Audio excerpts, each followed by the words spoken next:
Bapak sekalian, ya bersyukur kita menjadi umat akhir zaman. Umatnya baginda Rasulullah sallallahu alaihi wasallam. Baginda Nabi besar Nabi Muhammad sallallahu alaihi wasallam. Kenapa kita patut mensyukuri? Karena kitalah satu-satunya umat yang diberi warisan mukjizat paling agung. Yaitu apa? Al-Qur'an. Rasulullah saat haji wada berpesan kepada para sahabat, taraktu fikum amroini in tamassaktum bihima lan tadilu abada. Kutinggalkan dua pusaka yang kalau kalian berpegang teguh kepada dua pusaka ini, maka kalian akan bahagia, tidak akan sesat selamanya, dunia dan akhirat. Apa itu? Al-Quran wa sunnati. Al-Quran dan sunnah. Dan semua yang terkait dengan Al-Quran, Bapak Ibu sekalian, itu jadi berkah. Sebentar lagi bulan Ramadan. Bulan Ramadan kenapa disebut bulan paling mulia? Karena bulan Ramadan bulan diturunnya Al-Quran. Rasulullah jadi nabi ya paling mulia karena Rasulullah mujizatnya apa? Al-Quran. Dan kita insya Allah akan dapat kemuliaan dari Al-Quran ketika kita benar-benar bisa mengamalkan. Bisa senantiasa berinteraksi, menjadikan Quran sebagai huda, ya, sifat dan rahmat bagi kehidupan kita. Kalau kita senantiasa terus berinteraksi dengan Al-Quran.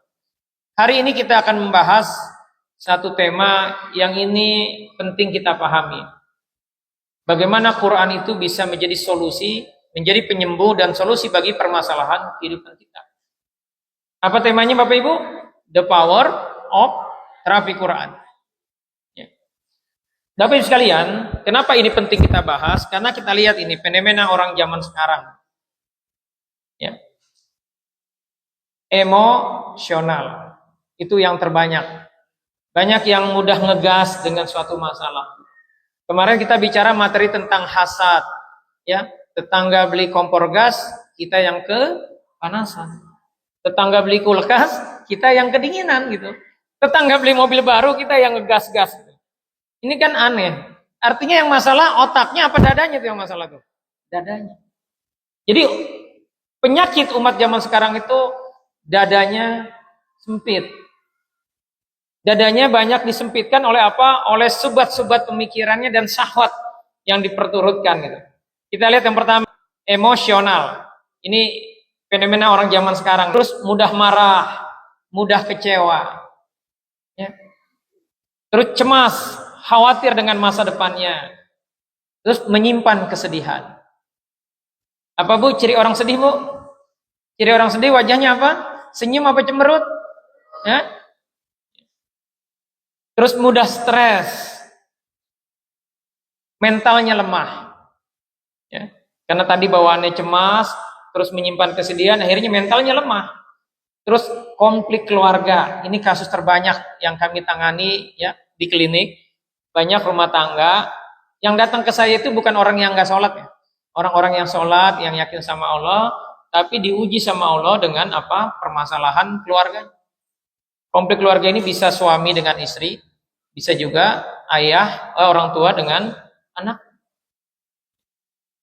Dan fenomena zaman orang sekarang ini banyak yang menderita penyakit degeneratif. Darahnya bermasalah. Dan setan kata Rasulullah, inna syaitani yajri min ibni Adam majrun. Setan itu bisa mengalir di dalam aliran darah kita. Jadi ketika hari ini Bapak Ibu usianya baru jelita, bahkan baru 40, 30, tapi kualitas darahnya sudah masalah, gula darahnya tinggi, kolesterolnya tinggi, asam uratnya tinggi, ini kan karena kualitas darahnya bermasalah.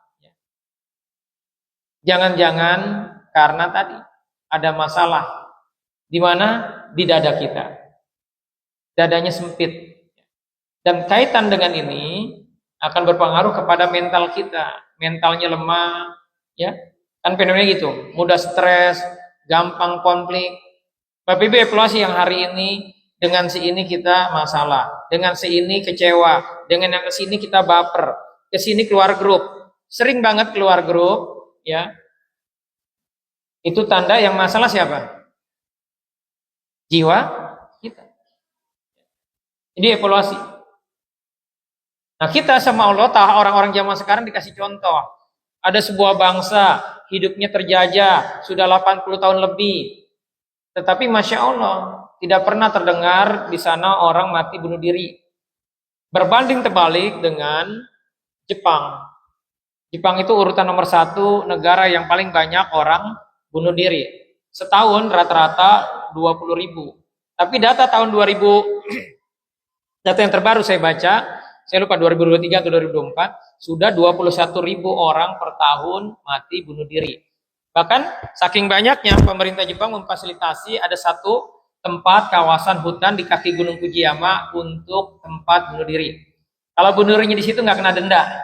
Kalau bunuh dirinya biasanya dulu sebelum ada aturan ini bunuh dirinya di rel kereta di stasiun. Itu akhirnya keretanya jadi telat berangkatnya, maka keluarganya harus mengganti biaya kerugian itu. Nah, karena nggak mau membebankan keluarga, bunuh dirinya sekarang difasilitasi di hutan di kaki Gunung Fujiyama. Jadi sampai seperti itu. Kenapa negara yang menurut kita keren, orangnya katanya disiplin, ya semangat, terus apa, pinter, serba canggih, tetapi kok banyak yang bunuh diri? Ini kan ironi. Kenapa kira-kira Bu? Tadi berbanding terbalik dengan Palestina. Kenapa? Karena mereka ternyata orang-orang Jepang itu orang yang nggak punya agama mayoritasnya. Jadi Islam itu minoritas di sana. Dan yang bunuh diri mayoritas adalah orang-orang yang tidak beragama. Jadi kata kunci dari kehidupan ini sesungguhnya Bapak Ibu sekalian, ya, karena kita jauh dari Allah, jauh dari Al-Quran, akhirnya hidup kita jadi bermasalah. Hati kita menjadi sempit, ya, tidak termotivasi, dan akhirnya tidak bahagia. Kenapa? Karena jauh dari Al-Quran. Kita lihat di Palestina, ya, ibu-ibu, bapak-bapak pasti sering lihat kan video keluarganya mati kena bom, bukannya sedih malah apa? Malah bersyukur. Artinya selesai tugasnya di dunia, sudah pasti insya Allah dijamin masuk surga. Bahkan ada seorang ibu, ya, sedih karena semua keluarganya mati, apartemennya dibom sama Yahudi Israel, dia aja sendiri nggak mati. Dia bilang, apa dosaku sehingga aku terhalang untuk dapat mati syahid. Sementara saudara-saudaraku semuanya keluargaku mati. Kalau kita apa itu bilangnya? Alhamdulillah. Ya, tetap kita memang harus bersyukur gitu. Tetapi bersyukurnya kita karena belum mati. Dia bersyukurnya kenapa terhalang mati syahid. Kok bisa begitu negara yang banyak musibahnya, ujiannya berat? Ya. Kalau Bapak Ibu kan ujiannya paling apa? Paling suaminya, istrinya, anaknya. Dia ujiannya apa? Nyawanya, darahnya. Tetapi tetap bahagia hidupnya, tidak ada yang bunuh diri. Bahkan rata-rata pendidikan orang Palestina itu S2. Ya. Jadi Masya Allah di negara yang serba sempit, ya, kehidupannya, tetapi hatinya lapang. Hatinya tidak sempit, maka tetap aja mereka menjalankan aktivitasnya sebagai hamba Allah. Bahkan mereka bisa bikin roket. Kita mobil aja belum bisa. Jadi Masya Allah ini sebuah pembelajaran berharga bagi kita bahwa ternyata Al-Quran itu adalah mukjizat terbesar. Di sana setiap tahun itu minimal 5.000 orang wisuda hafiz Quran. Jadi luar biasa kedekatannya dengan Al-Quran. Bahkan difasilitasi oleh pemerintahnya. Makanya jadi negaranya berkah walaupun, ya, hidupnya terjajah. Hidupnya di embargo, ya, terancam dibom 24 jam. Ini sebuah pembelajaran Bapak Ibu. Jadi apa penyakit orang zaman sekarang? Jiwanya lemah. Dan ini terjadi kenapa? Karena tadi belum bisa maksimal berinteraksi, memahami, mentadaburi, menjadikan Quran sebagai sebuah panduan hidupnya, sebagai sebuah solusi dari permasalahan hidupnya. Nah ternyata hasil serupanya ketika jiwa kita bermasalah, maka dampaknya kita akan sakit secara fisik. Ini sudah sering kali saya sampaikan ya. Faktor penyebab penyakit itu ternyata 90% karena faktor psikis, bukan karena kurang gizi. Ini penelitian profesor dari Jepang, dan ini sudah diaminkan oleh para dokter. Ya. Jadi kalau hari ini kita bermasalah, ya ada penyakit, padahal makan kita terjaga, kita masih muda, coba evaluasi, jangan-jangan jiwa kita ada masalah. Dan kita diberi oleh Allah warisan Al-Quran, mukjizat paling agung, mukjizat paling besar. Al-Quran itu adalah solusi. Dan Allah tekankan di sini. Dan ini menjadi tugasnya para Rasulullah Sallallahu Alaihi Wasallam. Ya, ada 3 tugas Rasulullah Nabi Muhammad Sallallahu Alaihi Wasallam terhadap Al-Quran. Di surat Al-Jumu'ah ayat 2 Allah katakan, huwallazi ba'atsa fil ummiyina rasulan minhum yatlu alaihim ayatihi wa yuzakkihim wa yu'allimuhumul kitaba wal hikmah wa in kanu min qablu lafi dhalalim mubin. Dialah yang mengutus kepada kaum yang buta huruf seorang rasul di antara mereka yang membacakan ayat-ayatnya. Jadi tugas pertama menyampaikan Al-Quran. Lalu yang kedua apa? Wa yuzakkihim, mentazkiyah jiwa manusia dengan Al-Quran. Mentazkiyah ini apa sih? Membersihkan jiwanya supaya jiwanya apa? Lapang, nggak sempit. Supaya jiwanya sehat. Karena banyak orang karena nggak paham terhadap Al-Quran punya subhat pemikiran dan punya syahwat, diperturutkan syahwatnya, sehingga akhirnya hidupnya jadi sempit, jadi bermasalah. Orang yang ya punya subhat pemikiran dan dia senantiasa memperturutkan syahwatnya punya potensi bikin dosa. Dosalah yang bikin hidup ini jadi sempit. Jadi tugas kedua Rasulullah terhadap Al-Quran adalah mentazkiyah jiwa kita. Baru wa yu'allimuhumul kitaba wal hikmah, baru mengajarkan kitab dan hikmah, ya, menjalankan Al-Quran dan As-Sunnah. Surat Al-Jumu'ah ini senada dengan surat Al-Baqarah 151 dan Ali Imran 164. Dan ini adalah jawaban dari doa Nabi Ibrahim yang minta dari keturunannya nanti jadi seorang rasul yang akan membawa misi Al-Quran. Kita lihat ya doanya Nabi Ibrahim, Rabbana wa ba'asfihim rasulam minhum yatlu alaihim ayatika. Jadi yang pertama diminta sama Nabi Ibrahim adalah yatlu alaihim ayatika, yang membacakan kepada mereka ayat-ayat Al-Quran. Yang kedua, wa yu'allimul kitaba wal hikmah, yang menyampaikan Al-Quran. Baru yang ketiga, wa yuzakkihim. Sama Allah, doanya dirubah nggak Bapak Ibu? Dirubah. Mentazkiyah jiwa, permintaan Nabi Ibrahim urutan keberapa di situ? Urutan ketiga. Sama Allah dirubah urutannya. Jadi urutan kedua. Apakah ini kebetulan? Enggak. Kata para ulama, ternyata ya membersihkan jiwa itu lebih penting dibanding belajar. Lebih prioritas. Bapak Ibu merasakan dulu waktu kecil kayaknya kalau ngapalin Quran cepat gitu, Pak udah tua ribet banget gitu kan? Ya, anak-anak kita waktu SD Masya Allah luar biasa, begitu masuk pesantren nggak betah, sakit-sakitan. Udah dewasa jadi nakal ini anak. Padahal dulu katanya hafal Quran gitu. Itu terjadi Bapak Ibu, kenapa? Karena jiwanya belum dibersihkan. Maka mentazkiyah jiwa, membersihkan jiwa itu adalah hal prioritas sebelum kita belajar. Nah hari ini kita akan belajar bagaimana jiwa kita ini jadi bersih, jadi lapang. Karena sesungguhnya yang jadi masalah itu bukan masalahnya. Yang jadi masalah karena jiwa kita sempit. Jiwa kita bermasalah. Kita kurang yakin dengan janji Allah. Kita kurang yakin dengan Al-Quran. Jadi Bapak Ibu bersyukur kita jadi umat akhir zaman, kita punya Al-Quran. Dan Al-Quran ini adalah solusi. Apa Bapak Ibu? Al-Quran adalah solusi. Kita harus dekat dengan Al-Quran. Al-Quran itu kata Allah punya 3 fungsi. Kita hanya baru memfungsikan Quran sebagai bacaan. Ini menjawab kenapa banyak orang yang hafal Quran tetapi ya jinnya nggak bisa dikeluarin, tetapi pemarah. Bahkan kemarin-kemarin lagi pilar itu ada seorang ya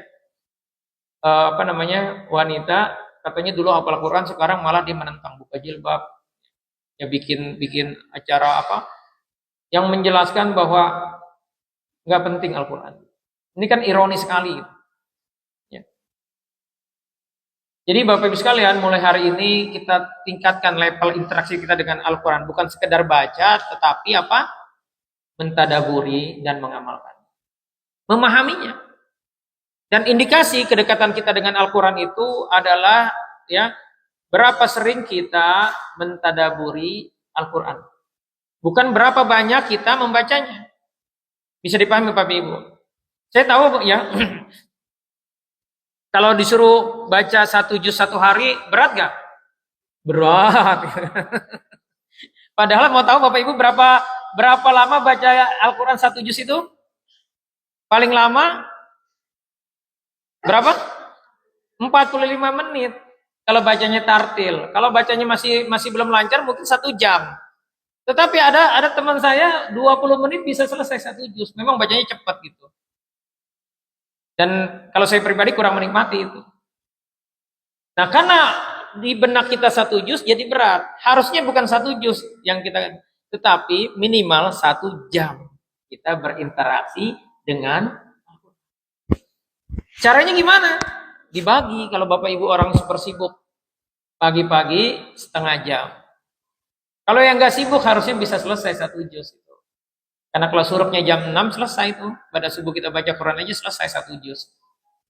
Dan saran saya mulai hari ini, Bapak Ibu 1 hari minimal 1 ayat ditadaburi. Paham Bapak Ibu ya? Ditadaburi itu dipahami maknanya. Dilihat apa tafsir dari ayat ini.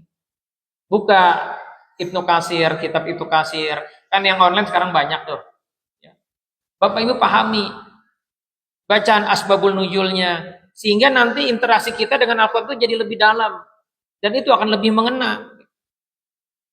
Ini banyak menjawab ya. Kan sejak 20 tahun ini, terakhir ini kan sudah digaungkan, ayo hafal Quran, hafal Quran. Tetapi saya banyak nanganin yang dulu sekolahnya SDIT.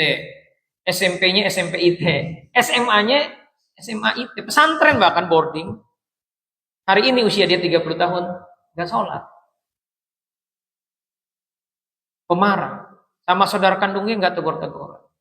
Dan ini banyak fenomenanya. Mungkin Bapak Ibu juga ngalamin kan ada anaknya yang seperti itu kan. Kok anak saya hafal Quran ya 30 juz, tapi kok pemarah, saudaranya bikin salah gak mau maafin, terus ambeknya gede. Nah ini terjadi karena dia belum memahami padahal fungsi Quran itu sebagai petunjuk, sebagai sifat penyembuh dan rahmat. Ini minimal. Dan hari ini kita bahas Quran sebagai sebuah terapi. Dia penyembuh dari semua penyakit-penyakit di diri kita. Dan dia menjadi solusi dari permasalahan hidup kita. Allah sudah katakan dalam Al-Quran di surat Al-Isra ayat 82 yang ini yang sering kali Bapak Ibu baca. Kata Allah, wa nunazzilu minal Qur'ani ma huwa syifaa'un wa rahmatul lil mu'minin. Dan kami turunkan Al-Quran, dia adalah penyembuh. Jadi bukan obat nih, bukan dawa, tapi penyembuh. Wa rahmat dan rahmat solusi lil mu'minin bagi orang yang beriman.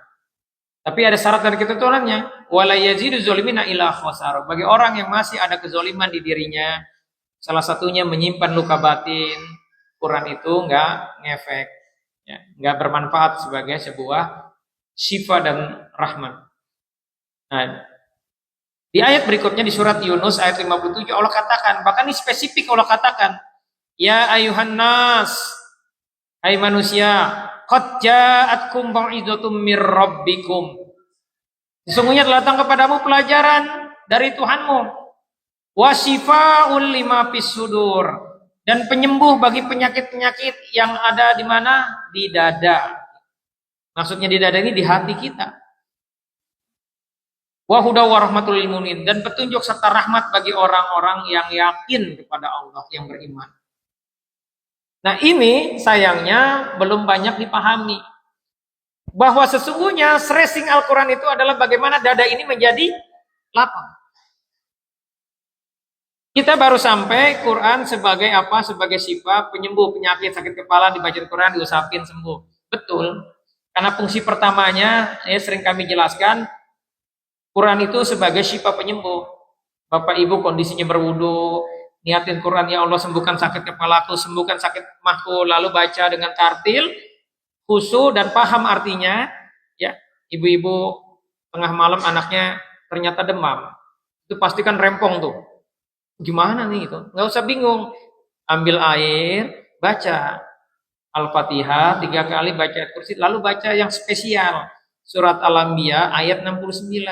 Ya Allah, turunkanlah demam anakku sebagaimana engkau dinginkan api yang membakar Nabi Ibrahim.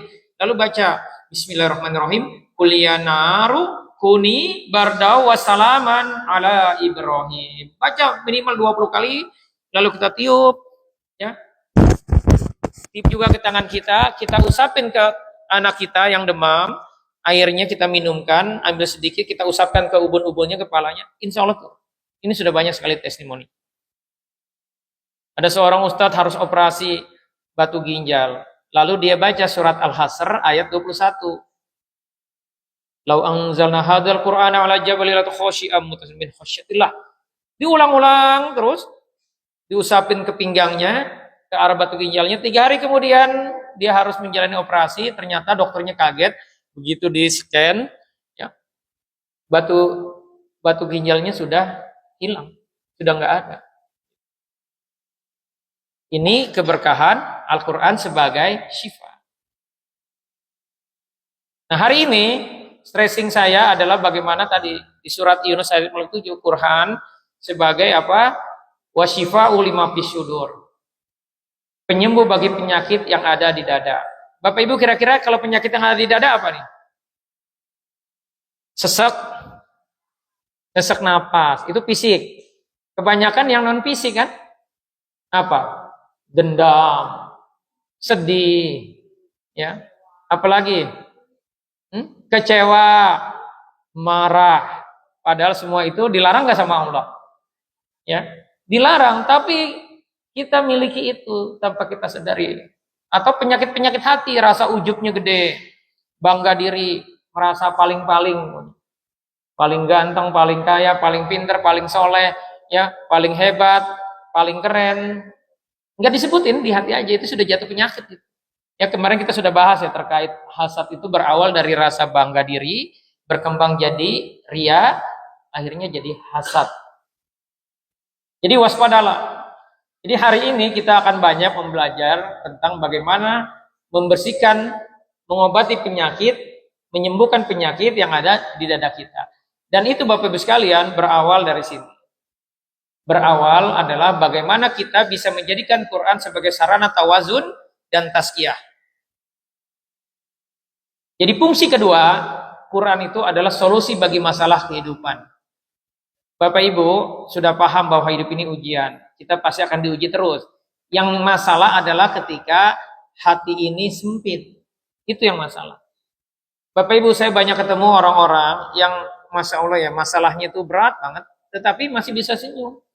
Dari wajahnya nggak ada kesedihan gitu. Ini orang Indonesia ya, kalau orang Palestina jelas ya. Ya. Ini orang Indonesia. Jadi Masya Allah masalahnya banyak, mungkin kalau saya diuji seperti dia saya berat. Tetapi dia masih bisa tenang, kenapa? Karena saya melihat dia paham. Ya, interaksinya dengan Quran itu luar biasa. Maka hari ini kita coba memahamkan apa sih yang Allah mau, ya, atau bahasa lainnya bagaimana kita melapangkan dada kita agar dada kita itu nggak sempit. Nah, itu berawal dari memahami Quran sebagai sarana tawazun dan tazkiyah, sebagai petunjuk hidup kita. Karena banyak orang hidup tapi punya kesalahan berpikir. Saya seringkali bilang gini ke pasien, udah Bapak Ibu maafin aja. Ustaz sih nggak tahu, Ustaz nggak ngerasain. Dia itu jahatnya luar biasa gitu. Ya macam-macam lah dia cerita nih, sakit sampai nangis begitu. Padahal yang minta wal'afina 'anin nas dan mau memaafkan kesalahan itu, yang minta siapa? Allah. Dan Allah sudah mengatakan bahwa musibah itu nggak kebetulan, sudah tertulis di dalam kitab di Lauh Mahfuz. Hanya kita aja karena punya sebuah pemikiran, belum paham, akhirnya kita simpan itu dendam. Padahal itu bikin hidup kita jadi. Nah, apa sih tawazun dan tazkiyah? Tawazun dan tazkiyah, ya, tawazun sendiri artinya keseimbangan Bapak Ibu. Jadi bagaimana kita memperbaiki mindset kita, pola pikir kita, orientasi hidup dengan senantiasa mengikuti Al-Quran. Yang kedua tazkiyah, membersihkan jiwa harta kita dari polutan belenggu syaitan. Jadi tawajun dan tazkiyah dari syubhat dan syahwat. Saya mau jelaskan tentang syubhat dan syahwat. Pastikan Bapak Ibu ya benar-benar menyimak ini. Tawazun, kenapa kita harus tawajun? Ya, karena di luar tubuh kita itu ada setan yang ngasih was-was pisudurinas di dada kita. Siapa dia? Setan dari golongan dan juga setan dari golongan manusia. Bikin seminar, bikin sinetron, ya. Sehingga Bapak Ibu, terutama ibu-ibu yang hobi nonton sinetron, ya udah pasti ya nonton filmnya apa tuh? Ipar adalah maut. Terus apalagi satu lagi itu layangan putus. Itu kan seolah-olah ibu padahal nggak ngalamin, padahal suami ibu sering ikut kajian TEKI. Tapi seolah-olah suami ibu kayak begitu tuh kayak yang di film gitu. Ini kan bahayanya sebuah tayangan ya. Jadi punya subhat pemikiran. Jadi suujon terus sama suaminya gitu. Ya. Jadi tawajun dari subhat pemikiran dan tazkiyah dari nafsu dan emosi. Nah, jalur subhat, apa itu subhat? Subhat adalah segala hal yang menjadikan kebenaran tidak tampak. Jadi samar, tercampur dengan yang batil, bahkan hingga level batilah yang dianggap benar dan yang benar dianggap batil. Saya sering kali dibilang lebay, ya, gara-gara saya bilang jangan taruh Hello Kitty, jangan taruh patung, souvenir Merlion yang dari Singapura itu, ikan kepala singa, lebay katanya. Padahal ini Rasulullah yang nyuruh. Jangan berani naruh-naruh patung, gambar-gambar makhluk bernyawa, lukisan makhluk, burung, kuda, macan, ya. Apapun itu, pokoknya makhluk nggak boleh. Itu Rasulullah yang melarang. Tapi karena kita belum paham, akhirnya kita cuek aja gitu. Padahal yang ngomong ini, saya lihat jadi bermasalah kehidupannya. Cuman karena dia menafikan ini, ya, menafikan peran-peran setan di sisi ini, jadi merasa ini gangguan dia, bukan gangguan dari setan. Bukan gara-gara barang-barang yang dia dikasih kelebihan harta beli Gucci. Beli Gucci-nya belasan Gucci-nya, gede-gede, gambarnya ada yang ular, ada gambar penari. Padahal itu tempat-tempat yang disenangi oleh jin. Nah, itu subhat. Jadi tersamar, ya. Ibu-ibu anaknya sekolahnya di sekolah Islam. Bahkan keren di sekolah Quran, tetapi tasnya Hello Kitty. Bukunya gambar Hello Kitty, dipasangin lagi stiker Hello Kitty. Ya, kalau nggak Hello Kitty, Doraemon. Baju anaknya gambarnya Manchester United, MU. MU itu simbolnya apa? Setan merah. Ya. Ditaruh di dadanya gitu, digambar di dadanya. Ya udah pas di sisi jantungnya, di kantongnya. Ya udah dibuat anak kita jadi terbelenggu. Nah, ini terjadi kenapa? Kok kita menganggapnya sepele sih? Karena kita kurang ilmu. Nah, subhat pemikiran ini bisa dikurangi, dihilangkan dengan kita sering hadir dalam kajian ini. Dan terapi Quran itu, Bapak Ibu sekalian, adalah sarana bagaimana menghilangkan subhat pemikiran.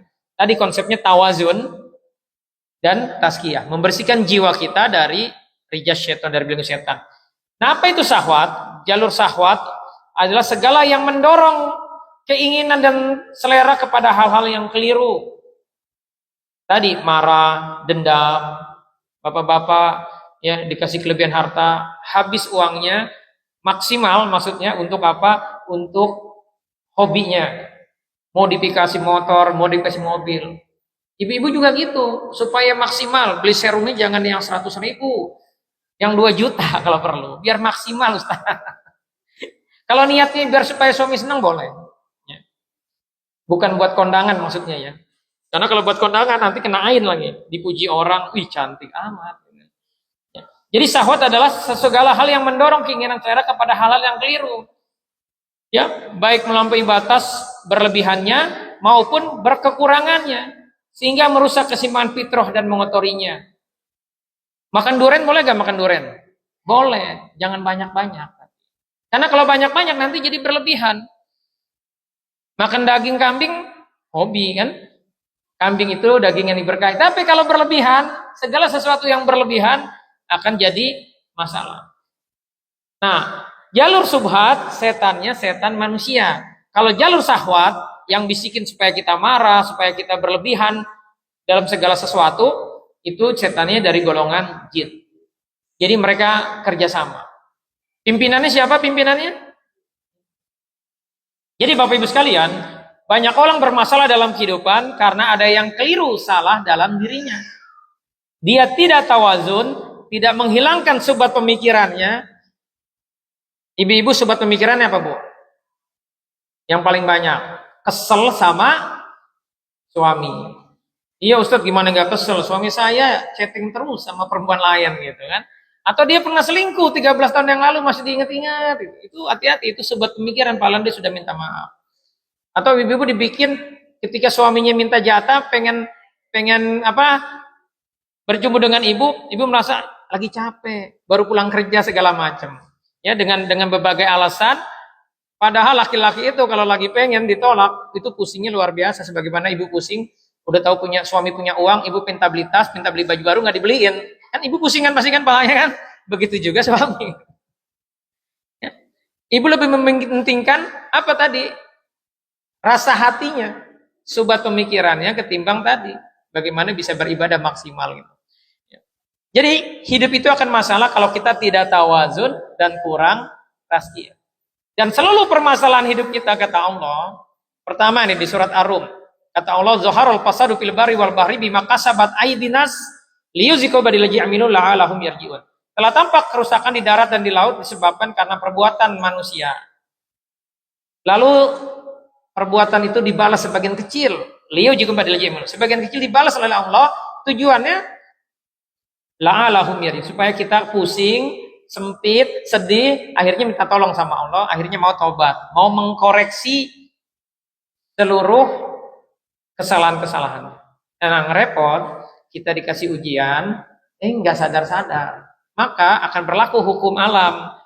Ada yang guru di sini, kalau muridnya nggak lulus, diapain tuh? Ujiannya nggak lulus, di remedial kan, diremed kan? Begitu juga Allah terhadap kita. Udah tahu anak kita nakal, harusnya kan bapaknya evaluasi. Kenapa anaknya nakal? Jangan anak malah dimusuhin. Kemarin saya ada pasien, ketika saya dia minta maaf sama anaknya, minta maaf. Ya, dia kok kaget Pak sudah minta maaf? Karena dalam persepsi dia, gengsi dong minta maaf sama anak. Gitu. Padahal kata ibunya, kata istri dia, anaknya itu paling sebel, paling benci sama ayahnya. Kenapa? Karena ngomel melulu, kurang perhatian. Dia diuji stroke, tetapi saya tanya, Bapak sholat subuhnya ke masjid berjamaah? Enggak. Iya Ustaz, padahal rumah saya dekat dengan masjid. Ini kan sebuah pemikiran. Gitu. Ya. Jadi masalah kehidupan kita itu sebenarnya karena kita ada yang salah. Di surat berikutnya, di surat Asy-Syura ayat 30, Allah katakan, "Wa ma asabakum min musibatin fa bima kasabat aydikum wa yafu an katsir." Dan apa saja musibah yang menimpa kamu adalah disebabkan oleh perbuatan tanganmu sendiri, dan Allah memaafkan sebagian besar dari kesalahan-kesalahanmu. Lalu di surat An-Nisa ayat 79, Allah katakan, "Ma asabaka min hasanatin fa minallah." Apa saja nikmat yang kamu peroleh adalah dari Allah. Wa ma asabaka min sayyi'atin fa min nafsik. Dan apa saja bencana yang menimpamu, maka itu dari kesalahanmu dirimu sendiri. Jadi, inti dari terpikulan adalah perubahan diri menuju kebaikan yang diridhai oleh Allah Subhanahu wa taala. Jadi gini, Bapak Ibu sekalian, orang Palestina itu kalau pakai ukurannya duniawi, pakai standarnya Yahudi, kira-kira mereka punya tabungan nggak tuh? Boro-boro, gitu kan, rumahnya aja hancur, ya. Kira-kira mereka ngimpiin gak kalau Desember kayak Bapak Ibu itu sedih ngelihat yang lain pada posting jalan-jalan, kita nggak jalan-jalan, suami nggak ngajak jalan-jalan, jadi sedih gitu. Mikirin begitu gak kira-kira orang Palestina? Enggak. Tapi menurut Bapak Ibu bahagia gak hidupnya? Bahagia. Kok bisa sih? Ya? Kok bisa? Karena tadi hatinya dekat dengan Al-Quran. Dekat dengan Al-Quran, paham Al-Quran, dia dekat dengan Allah. Jadi rumus sederhananya Bapak Ibu, kalau pengen hidup ini ya lapang, karena kita pasti diuji ya, apapun ujian ya pengen hidup ini tetap lapang, nggak sempit, nggak sedih, nggak kecewa, maka dekatlah dengan Allah. Melalui apa? Dekat dengan. Nah, Memahami Al-Quran sebagai sebuah terapi, kita pahami dari sini. Di surat Toha ayat 124, Allah sudah katakan nih, ini ancaman bagi yang berpaling. Jadi jangan-jangan kita hari ini masalah nggak selesai-selesai, bawaannya baperan terus, sedih, sempit hati ini. Kalau ukurannya 1 sampai 10, 10 paling bahagia, paling lapang, 1 paling sempit, kita nggak 10, masih 5, 6, 7, ya berkutatnya di situ aja nggak bisa 10, ya. Cirinya apa sih kalau orang hatinya sempit? Sedih, sulit senyum. Senyumnya kalau tanggal muda aja, tanggal tua dicembetut, ya, galak sama suami. Ya, bapak-bapak juga begitu, ya. Maka evaluasi, jangan-jangan ada yang salah kita. Karena Allah sudah ancam di surat Toha ayat 104. Kata Allah ya, a'udzubillahi minasyaitonirrajim. Bismillahirrahmanirrahim. Wa man a'rada an dzikri. Barang siapa yang berpaling dari peringatanku, fa innalahu ma'isatun donka. Maka sesungguhnya baginya penghidupan yang sempit. Kalau sempit itu rasanya di mana? Di kepala, di dada, apa di kaki? Sempit. Di dada. Jadi dadanya disempitin sama Allah. Bapak Ibu, bisa jadi orang-orang ini tabungannya banyak. Depositnya banyak, kontrakannya banyak gitu. Jadi tiap bulan tinggal lele ya. Tapi karena hatinya sempit, dia berpaling dari peringatan Allah, maka jadi sempit hidup. Bahkan ancamannya nggak cuma ini doang nih, kalau kita berpaling ya. Bapak Ibu tetap nggak mau tobat, wa nahsuruhum yaumal qiyamati a'ma. Dan nanti pada hari kiamat dia dibangkitkan dalam keadaan buta. Kita belum pernah ke akhirat, di akhirat buta. Ini sedih banget. Maka Bapak Ibu penting kita mengevaluasi. Jadi yang saya mau sampaikan, inti dari terapi Quran adalah tobat. Dan yang paling bermasalah dari kita adalah batin kita, jiwa kita. Dan dosa yang paling dilihat, kata para ulama, oleh Allah yang paling dilihat adalah dosa batin kita. Saya seringkali sampaikan 3 orang yang pertama kali diseret ke neraka itu, 3-tiganya orang soleh. Ini Pak, orang soleh Pak, bukan orang soleha. Ya, memahami hadis itu sepertinya 3-tiganya adalah laki-laki. Yang pertama kali diseret itu adalah seorang ustadz, guru Quran. Yang kedua, mujahid, perang, matinya syahid. Yang ketiga, orang kaya yang dermawan, yang sering ngasih sumbangan. Ini kan sedih banget. Saya kalau nyampaikan ini takut. Ya. Kenapa 3 orang ini diseret pertama kali di neraka? Karena punya 3 kesamaan, yaitu apa? Ria. Ibadahnya ingin didecak kagumi. Ibu-ibu ngelayanin suami supaya suami nggak kelayan hati, bukan karena Allah. Ini juga hati-hati, masuk kategori iya. Pengennya didecak kagumin, ya, dihormatin. Jadi ria ini dosa johir apa dosa batin? Halo? Dosa johir apa dosa batin? Dosa batin. Padahal amalannya keren, amalan johirnya, tetapi gara-gara bermasalah di sisi batinnya, hatinya, niatnya keliru, maka Allah belum ridho dengan dia.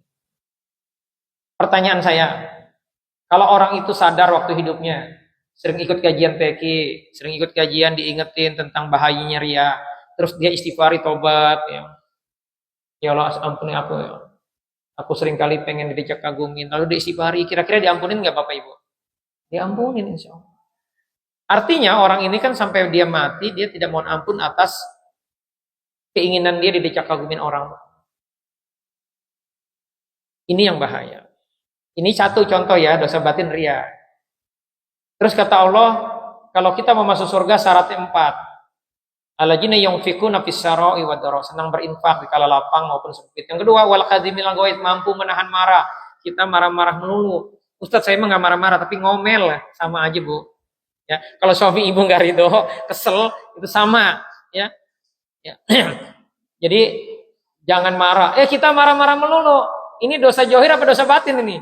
Kayaknya dua-duanya kalau marah-marah ya.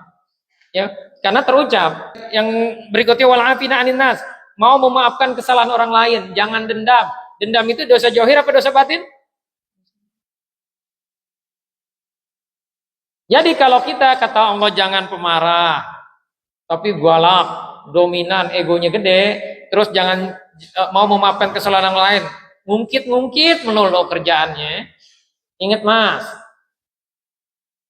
13 tahun yang lalu, 10 tahun yang lalu kamu begini, maka itu ngelawan nggak? Berpaling nggak dari peringatan Allah itu berarti kita berpaling. Maka siap-siap aja hidupnya sempit. Karena itu kita masuk ya, bagaimana sekarang supaya kita tidak sempit hatinya. Ini inti dari terapi Quran. Ya, Quran sebagai tadi penyembuh dari penyakit yang ada di dada. Kita awali dulu dengan doanya Nabi Musa. Nabi Musa saat disuruh dakwah politik itu dakwah kepada Raja Firaun, itu kan dakwah politik. Bagaimana menasihati penguasa, ya. Itu doanya apa? Ya, Bismillahirrahmanirrahim. Rabbis rahli sodri. Ya Robku, lapangkanlah dadaku. Jadi yang pertama kali diminta itu lapangnya lapang dulu. Dadanya lapang karena seringkali kita, ya, tujuannya bagus, mau jalan-jalan, mau rihlah. Tapi kalau dadanya sempit, rihlah itu jadi nggak asik. Hal sepele aja, ya bilangnya begini, ya apa? Pokoknya banyak yang dilihat jadi negatif itu kalau dadanya sempit. Tapi kalau dadanya lapang, udah dia nikmat. Maka dada lapang ini penting. Yang kedua yang Nabi Musa minta apa? Wa yassirli amri, dan mudahkanlah urusanku. Ini kata para ulama kaidahnya, kalau pengen urusan mudah, lapangkan dulu dada kita. Baru selanjutnya wahlul 'uqdatam min lisani yafqahu qouli, dan lepaskanlah kekakuan. Kan Nabi Musa itu dulu waktu kecil, waktu bayi narik jenggot di Firaun marah. Kata ini jangan marah sayang, ya. Ini kan anak kecil, tapi anak kecil ini kurang ajar. Ya, dites aja, dikasih bara sama pisang. Nabi Musa milihnya bara dimakan, sehingga lidahnya akhirnya cadel. Makanya doanya ini. Ya. Tapi dua poin doa pertama, Rabbis rahli sodri, lapangkanlah dadaku, wa yassirli amri, ini yang akan kita bahas hari ini. Nah, Bapak Ibu sekalian, kenapa dada itu jadi sempit, hidup itu jadi bermasalah? Ini nih, 3 penyebab utama hidup jadi bermasalah. Ini karena subhat dan sahwat. Yang pertama, ya, kenapa hidup jadi bermasalah? Karena belum memahami tujuan hidup untuk ibadah. Ini hati-hati Bapak Ibu. Bapak Ibu belum clear terhadap tujuan hidup, cita-cita, visi besarnya, visi hidupnya belum jelas. Apa visi besar kita, Pak? Visi hidup orang beriman itu apa? Mencari ridho Allah dan masuk surga. Jadi jangan sampai kita sebatas cita-citanya gimana tuanya hidup leye-leye, ya, punya kontrakan banyak, tinggal di kaki gunung, begitu kan, Pak? Makanya kalau suruh ngegambar itu rata-rata bikin gambar 2 gunung, bikin jalan, bikin sawah, ada rumah. Itu rumah kita kalau nanti tua gitu. Itu terlalu naif. Ya, saya banyak nanganin orang-orang yang mudanya kerja keras biar punya pensiunan besar, tinggal di desanya. 6 bulan stroke. Ini kisah nyata ya, 6 bulan stroke, 2 tahun kemudian meninggal. Kenapa dia stroke? Karena stres di sana. Biasa bisa marah-marah sama anak buahnya. Di sana teman-temannya ternyata banyak yang sudah meninggal, banyak yang merantau. Jadi kampungnya sepi, ya. Jadi tiap hari hanya bengong-bengong aja, nggak ada kerjaan. Uangnya banyak. Dan stroke ujian Allah dan meninggal. Sedih nggak kalau begini? Ada lagi yang begitu pensiun, dia jual rumahnya pindah ke kampungnya. Ternyata di kampungnya sepi juga. Rumahnya udah dijual, sebagian uangnya sudah dikasih ke anak-anaknya, ya. Terus setahun di sana bosan pengen dijual lagi rumahnya, nggak laku-laku karena di desa. Walaupun rumahnya bagus nggak ada yang mau beli di kampung. Akhirnya dia pindah lagi ke Jakarta ngontrak. Setahun kemudian meninggal. Nah, ini kan sempit banget hidup kalau cita-citanya hanya sebatas itu. Maka yang Allah mau, cita-cita kita adalah apa? Diridho Allah dan masuk surga. Pamang zuhziha 'anil nar. Ini surat Al-Imran 185. Barang siapa yang matinya terhindar dari siksa kubur, terhindar dari api neraka, maka ya kata Allah, wa udhilal jannah, dan langsung masuk surga, faqad pastilah orang yang keren. Jadi cita-cita kita adalah bagaimana jangan sampai kita kena siksa kubur, jangan sampai kena siksa api neraka langsung masuk surga. Jadi matinya harus usul mati. Dan orang-orangnya yang belum memahami hidup ibadah itu karena dia belum ikhlas. ibadahnya masih karena nafsu, masih ria, masih berhalap omongan orang lain. Yang kedua, karena belum memahami hakikat takdir ujian. Ya. Masih menyimpan luka batin. Jadi hati-hati Bapak Ibu, hidup itu kata Allah, laqad khalaqnal insana fi kabad. Sungguh manusia itu diciptakan akan susah terus. Bahkan tadi Ustadz Nana bilang di surat Al-Baqarah 155, ya, wala nabluwanakum bisai minal khauf wal ju' wa naqsim minal amwal wal anfus was samarat. Kita akan mengalami 5 model ujian dalam rangkaian kehidupan kita. Pertama apa? Ketakutan, kelaparan, kekurangan harta, sakit, dan kekurangan buah-buahan. Ada pendapat begini, ya Ustadz, tapi gak usah khawatir, badai pasti berlalu. Betul. Ini yang sudah senior nih, ibu-ibu yang sudah senior. Mana Bu Yatmi? Ada Bu Yatmi? Ada. Ya, ini Bu Yatmi rajin nih. Ya. Bu Yatmi paham kan bahwa badai pasti berlalu. Iya betul. Masalah pasti selesai. La yukalliful nafsan illa usaha. Tapi kita lihat, kalau masalah itu selesai, besok ada lagi nggak? Ada lagi. Maka bayangin kalau hati kita sempit, wassalam udah hidup kita, ya. Dan Allah ceritakan dalam Al-Quran bahwa hidup itu ujian. Nabi Ibrahim itu diuji terus. Ujiannya berat. Jadi ujian yang paling berat itu adalah para nabi, para rasul. Dari satu kesusahan berikutnya. Tetapi mereka guling-gulingan gitu, bikin status galau gitu, ya. Terus matinya bunuh diri, enggak. Coba Bapak Ibu siapa yang tahan kalau ujiannya kayak Nabi Ibrahim? Punya anaknya sudah usia 80, begitu punya anak, anaknya suruh taruh di Mekah. Istri sama anaknya suruh ditinggalin. Saya yakin guling-gulingan tuh kita tuh, ya Allah tega banget, udah gak jadi nabi aja deh. Kan begitu ngomongin kita kan. Kenapa? Karena berat bagi kita.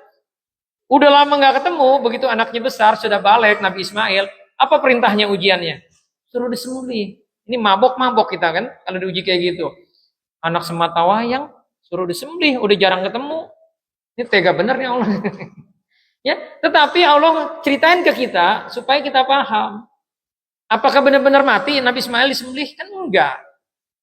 Itulah hidup dari satu ujian ke ujian. Orang yang nggak paham, belum memahami hakikat takdir dan ujian, itu pasti kecewa terus. Kesel terus. Nah kita terkadang juga punya sebuah pemikiran. Kita pikir ujian kita kayak Nabi Ibrahim disuruh nyembelih anak. Ini nggak pernah disuruh nih katanya sama Allah. Oh berarti saya nggak diuji. Padahal ujian itu suka-suka Allah. Ujiannya Bu suami yang pendiam. Ya, saya punya pasien kesel karena suaminya cerewet kayak perempuan aja Ustaz suami saya. Tapi ada lagi ibu-ibu sedih kan suaminya pendiam. Ini kan bingung-bingung gitu. Itulah kalau kita sempit hatinya, apapun bisa bikin keruh hati kita. Nah ujian kita modelnya begitu-begitu. Punya tetangga yang ngeselin, punya temen yang ngeselin, ya, punya saudara kandung yang ngeselin, itu ujian. Kita menganggap itu bukan ujian, kita menganggap itu kesalahan tetangga kita, kesalahan teman kita. Padahal itulah ujian. Ujian itu suka-suka Allah. Akhirnya kita menyimpan luka batin nih, kesedihan, kecewaan dan sebagainya. Ya. Dan yang ketiga saya melihat ya, sejak 2005 sampai sekarang, menyelesaikan masalah orang itu nggak bisa cuman di ibu, bu, baik-baik ibu sama suami gitu, atau pak harus baik, jangan pelit sama istri gitu. Langsung berubah gitu.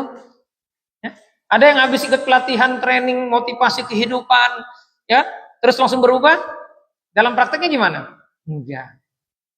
Apalagi kalau dia terbelenggu jin. Ada jin ibu-ibu kalau ada jin laki-lakinya nih, bapak-bapak ada jin perempuannya. Nggak bisa cuma dinasihatin. Saya banyak nanganin kasus rumah tangga. Itu Masya Allah ya, setelah beberapa kali terapi bilang gini, Ustaz sekarang kok saya bisa bersabar sama suami, saya juga kok bisa bersabar sama istri, saya nggak marah lagi. Dulu kalau istri saya begini saya marah nih, dulu kalau suami saya begini saya marah, kok sekarang saya nggak marah lagi, ya. Kenapa Bu? Kira-kira, Mbak? Karena jin setannya sudah dikeluarin. Jadi menyelesaikan masalah nggak bisa cuma dinasihatin. Jiwanya harus dibersihin dari apa? Dari rijas syaitan. Dosa itu menjadi ron, menjadi bukhul, bagi setan untuk bersemayam dalam tubuh kita. Ibu menyimpan kesedihan, Bu, ada setan ngeliat nih ada ruangan nyaman nih, dia numpang di situ. Dia pertahankan kesedihan itu. Kemarin saya sudah jelaskan apa ciri orang yang menyimpan kesedihan? Apa cirinya? Kalau cerita masalahnya sudah lama, masih bisa nangis. Ya, ibu-ibu yang menyimpan kesedihan sama ayahnya itu akan galak dengan suaminya. Ibu-ibu yang menyimpan kekecewaan sama suaminya, nggak mau maafin, akan galak sama anaknya. Begitu juga bapak-bapak yang masih menyimpan kekecewaan dengan ayahnya, akan galak. Jadi waspadalah. Maka penting bagi kita nih, bagaimana memahami hal-hal yang menyebabkan dada ini menjadi sempit. Dan bagaimana solusinya. Karena kalau dada kita lapang, kita akan seperti orang Palestina. Hidupnya penuh ujian, penuh masalah, dalam ketakutan, ancaman bom, tetapi tetap bahagia. Apa yang pertama agar yang menyebabkan dada kita sempit? Yang pertama karena kita belum yakin atau belum beriman 100% kepada Allah. Masih berharap kepada selain Allah. Ini bahaya buat Bapak Ibu yang kebahagiaannya tergantung mulut orang. Ya. Jadi kalau orang muji kita, kita senang. Kalau orang misalkan mengkritik kita, kita langsung goyang. Ya, bikin status kalau banyak yang like, senang. Kalau nggak ada yang like, lemes. Ini kasihan benar ini, kalau yang seperti ini. Jadi jangan taruh kebahagiaan kita di mulut orang lain. Nah, orang-orang yang belum yakin sama janji Allah akan seperti itu. Dia masih ria dalam beramal. Semangat sih dia ibadah, tapi sebenarnya penggeraknya nafsu. Apa tandanya kita beramal karena nafsu? Apa tandanya? Melakukan kebaikan karena nafsu, tandanya adalah seringkali kita kecewa dengan amal itu. Nih Bu, kalau ibu-ibu contohnya ngancemnya begini, pokoknya mulai hari ini nggak mau lagi bikinin kopi gara-gara suaminya melakukan kesalahan. Bu, bikin kopi buat suami baik gak Bu? Bisa masuk surga gak gara-gara bikin minum, bikin makan buat suami? Iya, karena ada PSK, diampunin dosanya gara-gara ngasih minum seekor anjing. Ngasih minum seekor anjing diampunin dosanya, apalagi kalau ngasih minum suami sendiri. Yang itu kewajiban kita. Tapi gara-gara ibu selama ini beramalnya karena nafsu, takut suami kelain hati, begitu suami bikin salah ngancemnya apa? Nggak mau melakukan kebaikan lagi. Begitu juga bapak-bapak. Ngancem, pokoknya udahlah nggak mau ngasih uang jajan lagi, ya, gara-gara kecewa dengan nggak boleh. Ingat kisah Abu Bakar yang marah sama ponakannya Mistah bin Usasah gara-gara Mistah kedapatan gosipin anaknya Aisyah. Jadi Bunda Aisyah anaknya Abu Bakar digosipin oleh Mistah. Marah sebagai bapak dan ngancem pokoknya mulai hari ini nggak akan dikasih uang bulanan lagi. Sama Allah ditegur. Sama Allah ditegurnya di mana? Ditegurnya di surat An-Nur. Di surat An-Nur ayat 22. Nggak boleh orang beriman tuh ngancam-ngancam. Kata Allah, waliyaku walyasfahu. Maafkan dan berlapang dada. Lalu penutupnya nih. Ala tuhibbuna ayyaghfirallahu lakum wallahu ghafurur rahim. Apakah kamu nggak mau dosanya diampunin? Jadi kita maafin orang, nggak usah ngancem-ngancem, maafin aja kalau dia minta maaf, kita maafin, maka Allah akan ngampunin dosa kita. Ada di sini yang nggak butuh ampunan Allah? Nggak mungkin. Jadi yang pertama tadi apa? Yang bikin dada sempit kalau kita masih beramal karena orang lain. Solusinya apa? Solusinya adalah kita ikhlas dalam beramal. Jadi hanya berharap kepada Allah. Selalu nanya nih, ini saya penggerak, saya melakukan ini apa sebenarnya? Oh, supaya dipuji. Terus kalau nggak dipuji, saya masih semangat gak kira-kira? Jadi selalu begitu evaluasinya. Ini yang pertama yang bikin dada sempit. Apa yang bikin dada sempit? Kita belum yakin 100% kepada Allah, masih berharap kepada makhluk. Jadi barang siapa berharap kepada makhluk, siap-siap aja kecewa. Yang kedua, cemas khawatir dengan masa depan. Sama sesuatu yang belum terjadi. Ini hati-hati ya. Kemarin ada dialog bagus ya. Ustaz, boleh gak saya berbisnis? Boleh, ini seorang ibu. Tetapi kata yang ngajak bisnis, dia ngomong begini. Coba ibu mendingan berbisnis sekarang. Nanti kalau suami ibu mati, terus ibu nggak ada penghasilan lagi gimana yo? Boleh nggak bisnis niatnya takut suami mati nggak punya penghasilan lagi? Boleh nggak? Nggak boleh. Itu namanya nantangin Allah. Hati-hati ibu-ibu ya yang suka ngomong begitu ya. Ayo Jong berbisnis Jong, mumpung masih sehat. Nanti kalau suaminya mati gimana ayo? Jadi niatnya nggak boleh begitu. Niat bisnis boleh, bantu suami boleh. Tetapi jangan punya niat karena takut nanti suami mati, takut nanti kalau udah tua begini begitu. Itu bisikan setan. Setan bermain di sini. Hati-hati Bapak Ibu ya. Termasuk mohon maaf ya, keberhasilan Yahudi kan mengembangkan bisnis asuransi itu kan yang dikedepankan apa? Rasa takut. Diputerin dulu film kematian suaminya. Terus setelah itu hidupnya susah. Padahal ini semua hayalan semua ya, bukan kenyataan. Akhirnya dengan itu kita mau ikut ya asuransi, tapi niatnya tadi karena ketakutan itu. Jadi ketakutan yang dibangkitkan, rasa takut itu permainan setan. Nggak boleh seperti itu. Ya. Itu namanya overthinking, udah seujuan duluan sama Allah. Nah kita seringkali cemas, khawatir dengan masa depan yang belum terjadi. Jadi memikirkan sesuatu yang di luar kendalinya. Masa depan di dalam kendali kita nggak?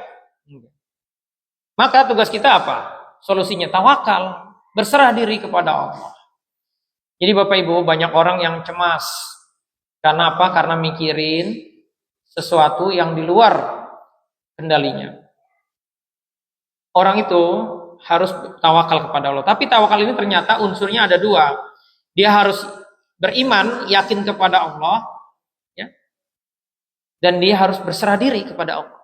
Baru dia bisa tenang, nggak cemas lagi dengan masa depannya. Jadi kata para ulama, kalau ingin dada lapang itu syaratnya dua. Kita yakin dengan Allah 100%, yang kedua kita berserah diri kepada Allah.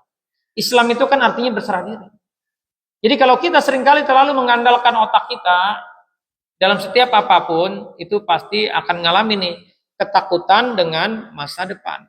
Padahal tadi ciri orang beriman apa? Yang tadi dibacakan oleh Ustaz Aib ya, surat Yunus ayat 62. Sesungguhnya wali-wali itu la khaufun alaihim. Tidak ada ketakutan terhadap masa depan. Walahum yahjanun. Tidak sedih dengan takdir hidupnya, dengan masa lalunya. Jadi solusinya adalah bertawakal. Tadi kita baca di awal doa, ya. Doanya apa? Wasrah sudurha bi faidil imani bi wa jamalit tawakkuli alaihi. Itu kan artinya apa? Ya Allah, lapangkanlah dadaku dengan iman yang melimpah.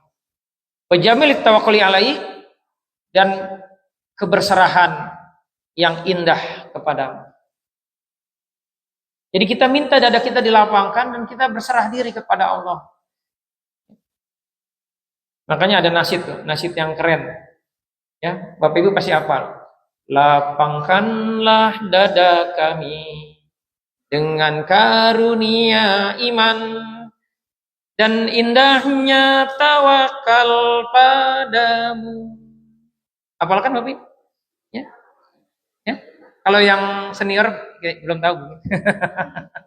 Ya. Jadi, ya, ini kata ucapan Utsman bin Affan. Kata Utsman bin Affan, kecemasan dalam urusan dunia itu tanda hati kita bermasalah. Tapi kecemasan terhadap akhirat itu cahaya buat hati kita. Ya, Bapak Ibu, jangan cemas dengan urusan dunia kita. Kita itu hidup di dunia ini bukan permintaan kita. Saya mau tanya, ada Bapak Ibu di sini yang hidupnya minta dulu, ya Allah, tolong hidupkan saya jadi istrinya si Anu, istrinya si Fulan, tinggalnya di Tangerang, di Cipondoh, gitu. Ada yang mesen begitu? Enggak ada. Allah yang nyuruh Bapak Ibu, nugasin Bapak Ibu, pokoknya hidup untuk ibadah, ngabdi dan menjadi khalifah fil ardh.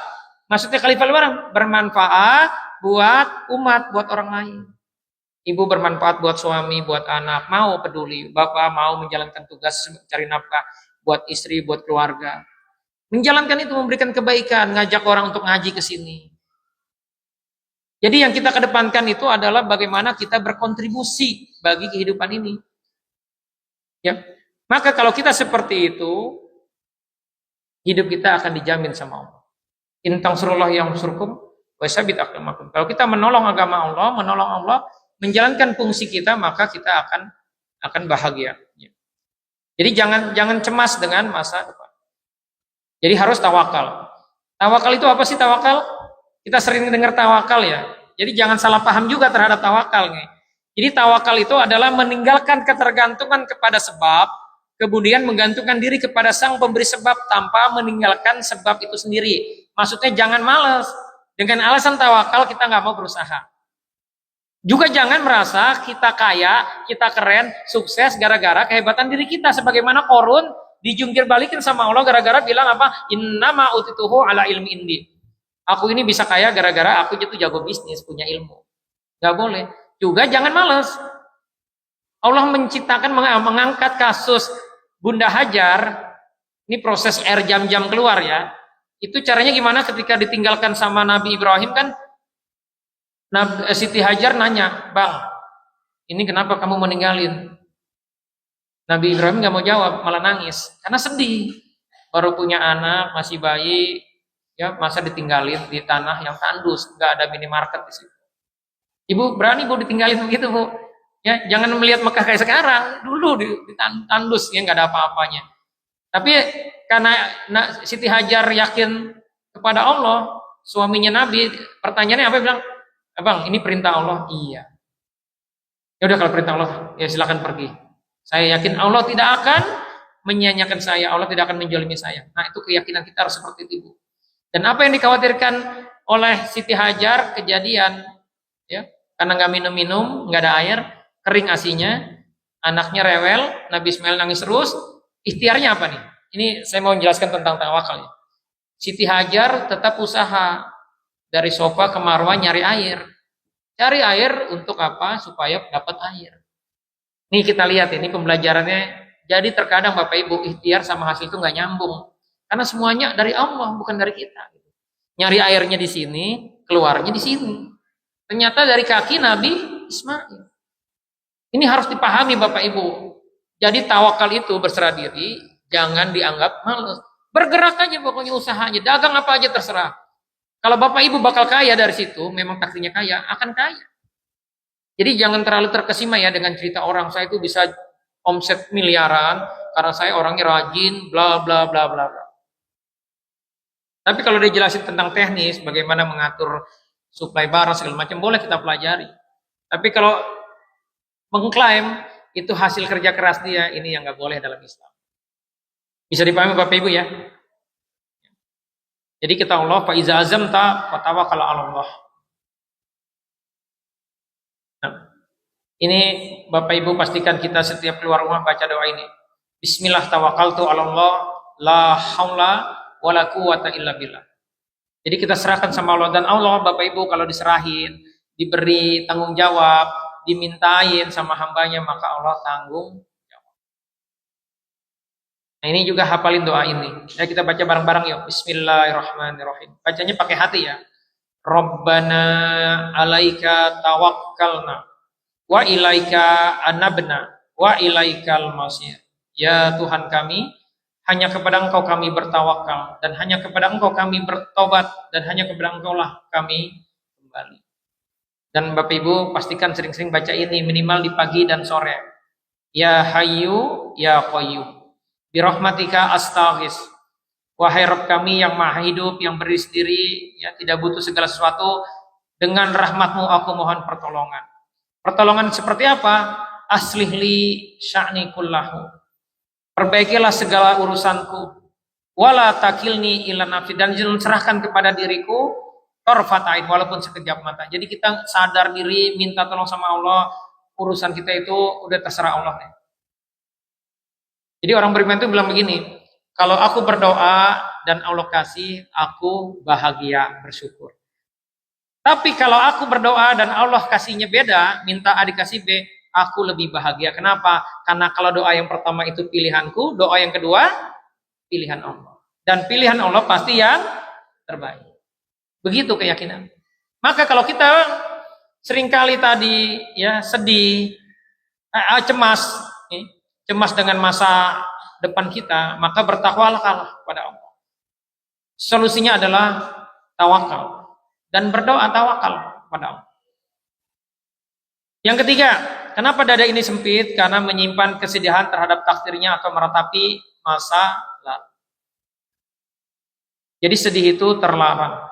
Wala tahinu wala tahzanu. Barang siapa Bapak Ibu sedih, ya menyimpan kesedihan, itu dilarang. Wala tahinu wala tahzanu itu tahu Bapak Ibu artinya? Ya, kata Allah, jangan kamu merasa hina, jangan minder, wala tahzanu, jangan bersedih hati. Jadi jangan menyimpan kesedihan kata Allah. Tapi gimana dong, suami saya itu galak, suami saya misalkan selingkuh, suami saya begini begitu. Bu, kalau Ibu bisa bersabar, toh juga kejadiannya udah berapa lama? Sudah 5 tahun, sudah 10 tahun, berarti Ibu sebenarnya bisa sabar. Hanya saja setan pengen Ibu matinya suul khotimah, dibikin diaduk-aduk terus perasaannya supaya kecewa. Ya, begitu juga Pak. Ya, Ustaz, sesungguhnya saya berharap nih istrinya jangan yang itu, gitu kan? Ya, kenapa? Cerewet gitu kan? Keras, egonya gede. Pak, sabar aja. Bersabar terhadap istri itu, Pak, diampunin dosanya sama Allah. Akan banyak keberkahannya. Jadi balik lagi, yang bikin hidup itu sedih, sempit, adalah karena kita menyimpan kesedihan, merasa paling sial, merasa kalah sukses dengan tetangganya. Padahal Bapak Ibu, kita sering lihat kan kehebatannya orang. Kita nggak tahu tagihan bulanannya. Mungkin kalau tahu juga nggak mau jadi dia gitu kan. Setiap kita dengan ujian masing-masing. Dan nggak ada orang di dunia ini yang nggak diuji. Kenapa? Karena Allah sudah bilang di surat Al-Ankabut ayat 2 dan 3. Ahasiban nasu ayyutraku ayyaqulu amanna wa hum la yuftanun. Apakah manusia mengira bahwa mereka dibiarkan saja mengatakan beriman lalu enggak diuji? Halu kata Allah kalau begitu, ya. Walaqad fatanal ladzina min qablihim fala ya'lamannallahu alladzina shadaqu wa la ya'lamannal kadzibin. Sesungguhnya kami telah menguji orang-orang sebelum mereka. Jadi orang-orang sejak dulu, sejak zaman Nabi Adam hingga sekarang itu pasti diuji sama Allah. Agar Allah tahu siapa yang jujur dengan imannya, dengan keyakinannya kepada Allah, siapa yang dusta, yang cuman omdo. Bisa dipahami Bu ya, yang ketiga ini Pak. Jadi jangan sedih. Solusinya apa? Ridho. Ridho itu apa sih? Nerima. Jadi ridho dulu, nanti baru bisa bersabar, baru bisa tenang hatinya, nanti kita akan optimis. Nah bagaimana agar kita diridhoi Allah? Apa ciri orang yang diridhoi Allah? Cirinya adalah dia ridho dengan takdir hidupnya. Dia ridho dengan ujian hidup.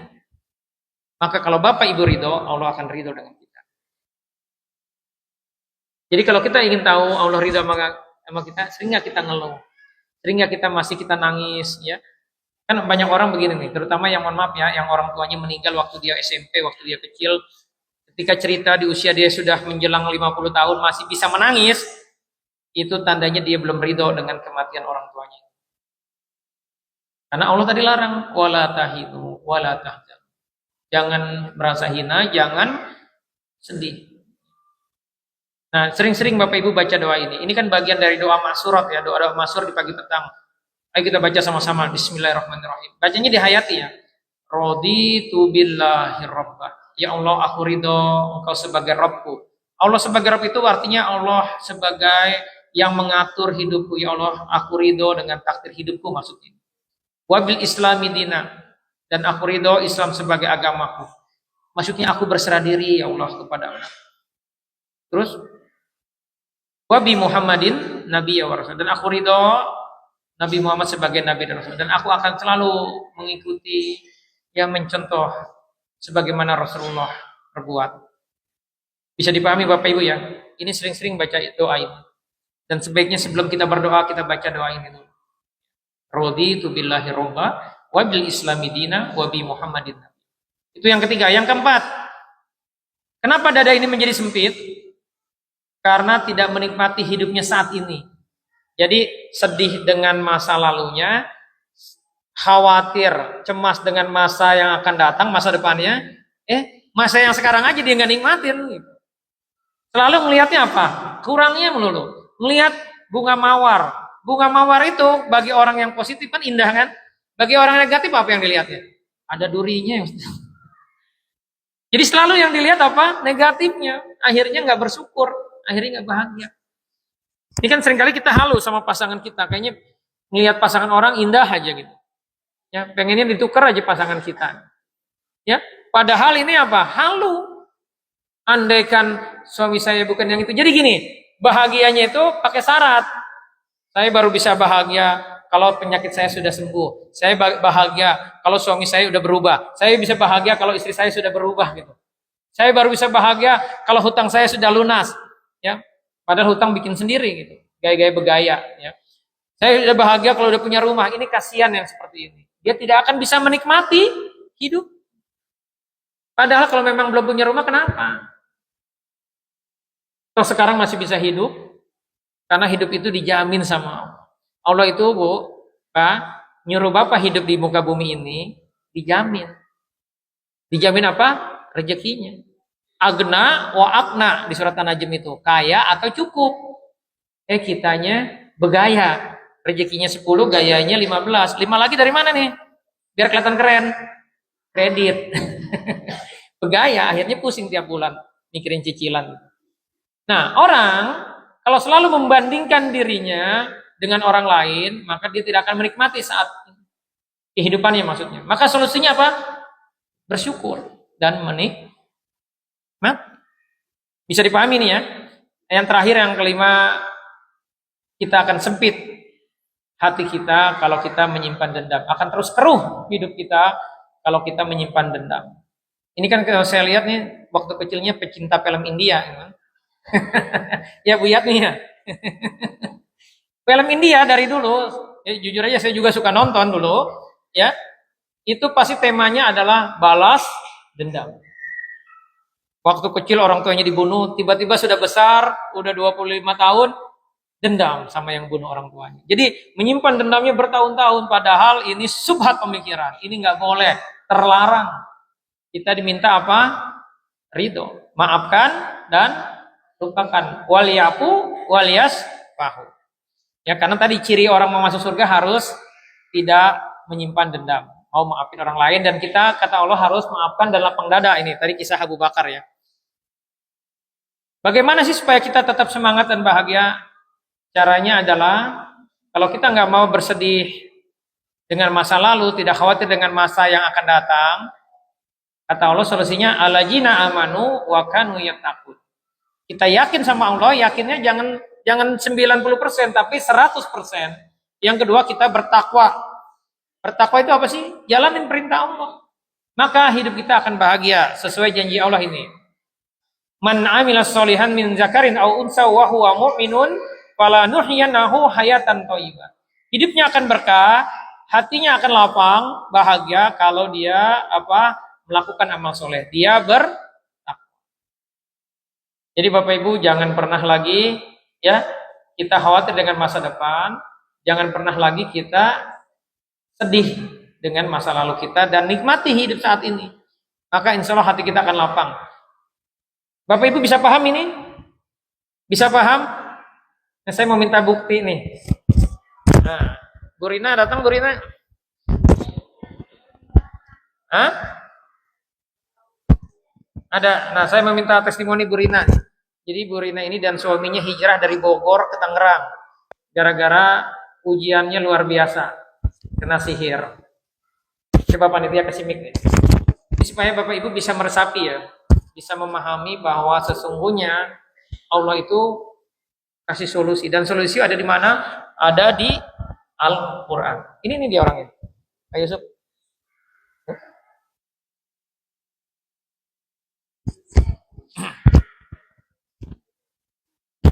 Nanti kalau ada Bapak Ibu yang berkenan untuk testimoni boleh untuk menguatkan ya. Niatkan untuk menginspirasi bahwa Al-Qur'an itu adalah mukjizat.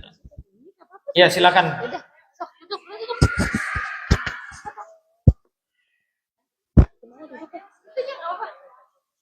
Nggak apa-apa, dari situ juga boleh. Ini gimana?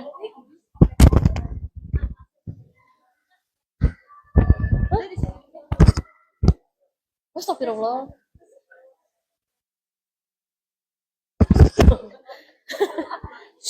Mic-nya udah nyala ya? Ya. Mic-nya udah nyala ya? Bismillahirrahmanirrahim. Assalamualaikum warahmatullahi wabarakatuh. Waalaikumsalam warahmatullahi. Saya Bu Rina dari Kunciran, baru 5 tahun tinggal di Tangerang.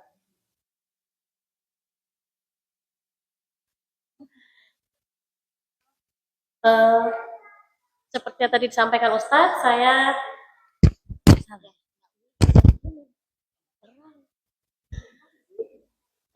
saya sekeluarga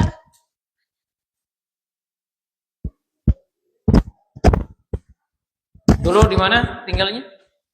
di Bogor, Ustadz. Di Bogor. Saya ngomong. Apa yang dirasakan nih? Kan Bu Rina udah setahun ya, setahun lebih kan ikut terapi Quran. Apa yang dirasakan? Ya, saya alhamdulillah udah 2 tahun ini, Ustadz. Udah 2 tahun Udah 2 ikut tahun terapi ikut Quran. terapi Quran karena memang dari 2017. Apa? Ngalamin gangguan dari 2017? Ya, kami sekeluarga korban sihir. Udah habis harta benda, terus udah rukyah berkali-kali, terus sampai akhirnya kita Oh, waktu di Bogor sudah rukyah berkali-kali juga? udah berukyah sampai setiap saya bertanya, udah rukyah nanti kolab lagi semua keluarga saya, kolab lagi gitu loh. Akhirnya saya bertanya, kok udah rukyah belum sembuh gitu ya? Mungkin karena saya masih belum paham rukyah itu apa. Kami putuskan pindah dari Bogor ke Tangerang. Nah, dari nyampe ke Tangerang pun masih sama. Kami masih terus kolaps dengan gangguan yang sama lah ya. Jadi akhirnya saya minta sama Allah dipertemukan dengan yang paham dengan masalah kami. Alhamdulillah lewat Bu Mui dan Pak Eko, kami dipertemukan dengan terapi Quran. Terus nggak langsung makjub gitu. Sudah sekali datang terapi langsung sembuh, enggak. Perjalanannya tuh setelah 2 tahun ini baru kami pahami gitu. Jadi dari sudah jadi korban sihir, ternyata saya juga bertanya, Allah maunya apa gitu? Katanya sudah habis perasaan gitu. Kita nggak pernah zolimin orang gitu, nggak pernah gimana, tapi kok Allah kasih ujian seberat ini. Akhirnya pas kami ketemu terapi Quran, itu di awal tuh sama seperti di sini, hadir ke kajian Marhala, masih kalau waktu itu yang pertama reaksi langsung saya. Kalau dari situ saya nggak ngerti, loh kok yang sering kena sihir suami dan anak-anak saya, tapi yang justru pertama reaksi saya gitu loh. Di situ akhirnya saya penasaran, terus ngikutin bulanan kayak gini. Masih merasa, belum selesai nih masalah saya gitu, dan saya masih belum ngerti rukyah itu sebenarnya kayak gimana dan apa gitu, apalagi saya untuk pemahaman agamanya kurang gitu. Akhirnya Ustadz menyarankan untuk privat. Awalnya kan saya takut kan, pernah ada yang bilang kalau minta rukyah itu nanti musyrik gitu. Ternyata kalau di terapi Quran ini tidak seperti itu, karena tidak melulu hanya sebatas ngusir-ngusir jin ataupun sihir-sihiran di tubuh kami sekolah, enggak. Ternyata pas kami terus dibimbing gitu ya, di privat itu memang nggak cukup. Memang sampai sekarang pun udah yang 2 tahun saya tetap masih privat. Kenapa? Karena alhamdulillah di tahun 2001 itu masalah sihir yang sering kami alamin itu sampai sekarang kami selesai. Kami bersyukur sekali, dan dari situ kami ngerasa nggak puasa kayak gini. Allah uji ini karena kami memang ubud dunia, terlalu sibuk dengan dunia gitu, lalai dengan urusan agama, kajian. Nah dari situ saya nyandu gini, saya butuh terapi gitu, nggak sebatas waktu orientasi saya ikut rukyah tuh saya pikir cuma di rukyah jinnya lepas gitu, ternyata nggak sebatas itu aja gitu.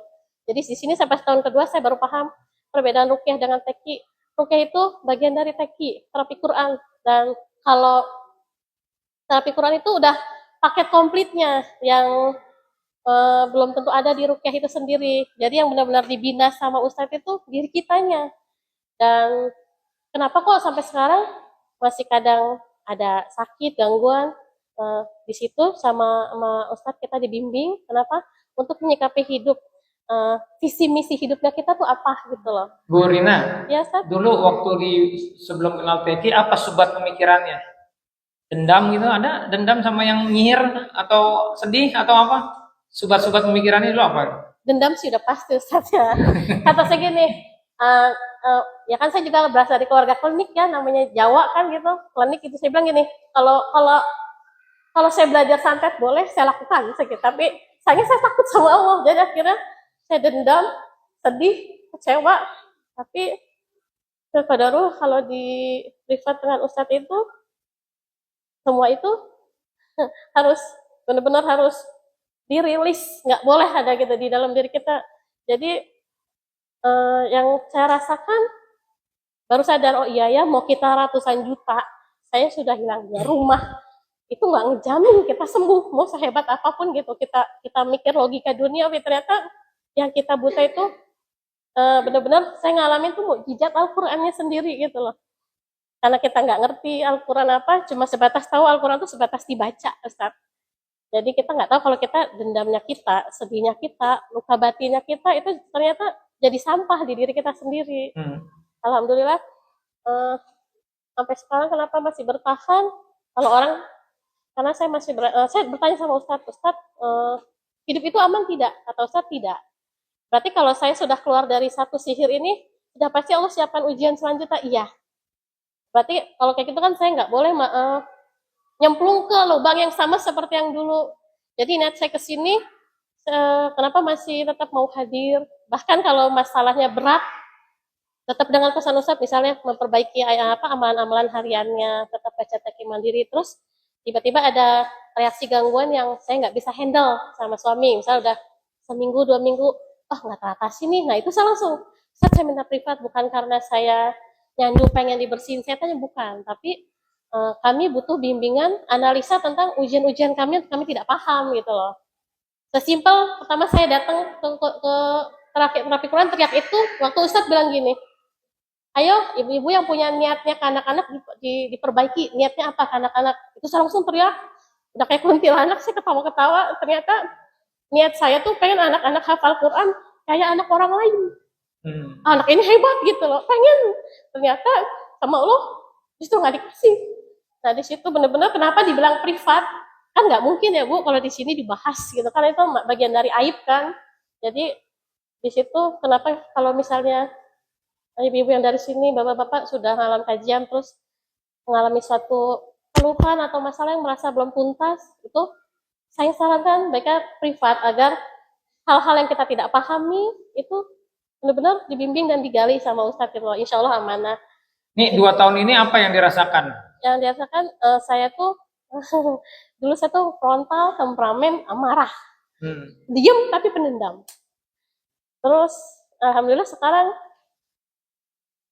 lebih tenang. Sekalipun ujian tetap Allah kasih. Itu suaminya ngakuin Bu Rina jadi lebih baik itu. Mana suaminya? Alhamdulillah. Ya Masya Allah. Ya, di situ Ustaz. Jadi satu lagi ada pengalaman karena saya mengalami langsung manfaat dari terapi Quran. Jadi pas saya coba di keponakan saya yang koma, kakak saya keluarga nggak mampu, tapi dengan terapi Quran, alhamdulillah sembuh sampai sekarang. Alhamdulillah. Ya, meskipun dia di Cirebon, tapi benar-benar dia ngikutin kajian kayak gini lewat online apa, benar-benar mereka tuh istiqomah ngikutin saran-saran Ustadz. Meskipun banyak gejolak dalam diri kita, kalau kita punya niat baik, mau datang ke kajian, pasti sama setan tidak dipermudah. Dan iya, dilawan gitu, mau kita sakit, mau kita gimana datang. Dan di situ buat saya tuh pengalaman yang luar biasa, Masya Allah. Kami terbebas dari masalah sihir itu, jiwa saya sekarang lebih tenang. Nanti kalau ada lagi, jadi kadang kalau kita punya masalah baru, kita mikir gini, udah terapi tapi masih ada masalah lagi, ya memang hidup sampai mati pasti diuji gitu. Jadi jangan berharap hidup itu nyaman-nyaman aja. Bedanya dari terapi ini, kita dibimbing saat ada ujian, bagaimana menyikapinya, dan apa saja yang bermasalah dalam diri kita. Intinya yang saya suka dalam terapi Quran itu tidak sebatas gangguan jin yang dibersihkan, tapi benar-benar memperbaiki, muhasabah mengenai akhlak pribadinya masing-masing. Di situ yang saya syukuri dan saya putuskan sekeluarga untuk tetap insya Allah Bismillah istiqomah gitu. Hadir di sini sebulan sekali masih kurang rasanya. Akhirnya Saya cari info, ada kajian pekanannya, saya ikutin. Nah nanti sudah ikut kajian per bulan, kajian pekanan, masih ada gangguan gitu yang masalah baru. Saya hubungin Ustadz buat privat di situ. Kenapa? Jadi privatnya itu benar-benar sesuatu yang kita butuhkan. Jika sudah di luar kemampuan kita, kita ngerasa oh kita berat nih nggak selesai baru kita privat. Nanti itu benar-benar dibimbing karena lebih privasi ya, lebih privasi dari kumpulan jamaah seperti ini. Alhamdulillah saya bersyukur Ustaz. Nah, terima kasih juga Ustaz. Kemarin juga ponakan saya yang koma itu selesai 1 tahun berobat koma. Dia bilang gini, saya mau WhatsApp Ustaz. Saya mau bilang, makasih Ustaz. Saya dari koma, dia sadar dari kayak bayi sampai balik lagi remaja. Itu benar-benar dia jalanin terapi Quran dengan nggak punya biaya apa-apa. Alhamdulillah sembuh total. Di situ benar-benar Allah bimbing kami di sini lewat Ustadz. Ya, merasakan mukjizat dari Al-Quran. Kita ternyata oh iya bukan uang jaminan apa untuk menghadapi ujian hidup ini. Ternyata memang mukjizat Al-Quran yang kami rasakan langsung. Ya sampai sekarang kami masih tetap berdiri di sini karena ya banyak manfaatnya. Jazakumullah khair Ustaz. Ya, waalaikum ya. Ya, terima kasih. Assalamualaikum Jazakallahu khair kepada Bu Rina ya. Ya semoga Allah memberkahi keluarganya dan mengangkat ya, semua penyakitnya, semua ujiannya, amin ya rabbal alamin. Ada yang berkenan satu lagi? Yang waktu pertama kali hadir ke sini misalkan sakit kepala atau sakit apapun sekarang sudah hilang? Bu Neng datang nggak Bu Neng? Madinah. Oh masih umroh? Masih di Madinah. Ada yang mau testimoni satu lagi? Supaya jadi inspirasi. Oh silakan Ibu ini belakang.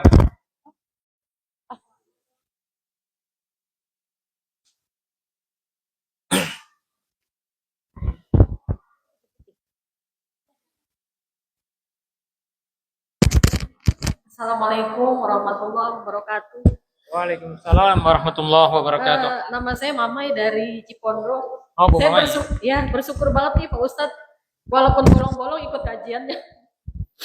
Tapi saya berusaha nomor 1 memperbaiki akhlak. Terus terang saya orang itu mudah marah, mudah emosi, mudah ya gitulah dendam. Dan saya baru menyadari Pak Ustadz pas ikut terapi ini. Alhamdulillah teman saya Apni yang bawa saya ke sini, saya bersyukur banget. Sampai sakit lutut saya ini sekarang udah nggak kerasa. Malah saya malah lupa karena sakit lutut. Alhamdulillah. Cuma asam lambung mah udah mulai berkurang Pak Ustadz. Kalau pusing keliangan masih. Sudah dibekam kepalanya? Bekam udah 2 kali Pak Ustadz. Kepala sama badan. Saya 2 bulan sekali. Cuma masih ada rasa takut, khawatir, cemas kadang. Cuma alhamdulillah banget nih udah mulai berkurang Pak Ustadz.